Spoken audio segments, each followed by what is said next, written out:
think the environment that we grew up in was a very caring and loving family. You know, my father did a tremendous job of keeping everybody involved, and my mother was just phenomenal. She was the backbone of our family. You know, you're talking about moving the family to a completely different culture. We don't speak the language or anything like that, and man, I just don't know too many women that could pull that off and have us have a normal upbringing, you know, Christmas and Halloween and all this other stuff in a completely new environment, and have us feel completely normal as if we weren't missing anything. But he kind of sold us on the fact that you can be 15, 14 years old and ride around on a moped. That kind of excited us a little bit because in the States you have to be a little bit older to drive, so we got a little excited about that. So, but it wasn't a tough sell for us. I mean, we were all excited about moving over there. When you're young, I was 6 years old.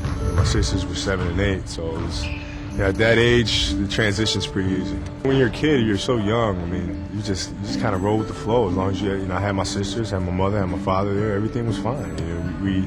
We had one another, and we leaned on one another quite a lot.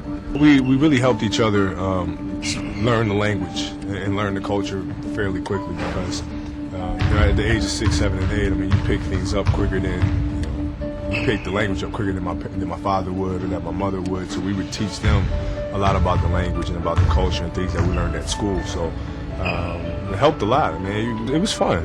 It was fun. We got a chance to see different cities, and it's not like Italy is this huge place. I mean, we still kept the same friends because it's nothing but an hour away, an hour and a half away. So we were able to keep in contact with all the friends that we made in the city before. Everything just seemed perfectly normal to us. And in hindsight, looking back, and as a parent now and as a husband now, you just look at the pressure and how tough that would be. But my mother was just phenomenal. Moving to a country that she doesn't speak the language, and she has 3 kids, and you have to put them through Italian school and learn this completely different way of life. I mean, for it to seem as smooth as it was it's pretty amazing.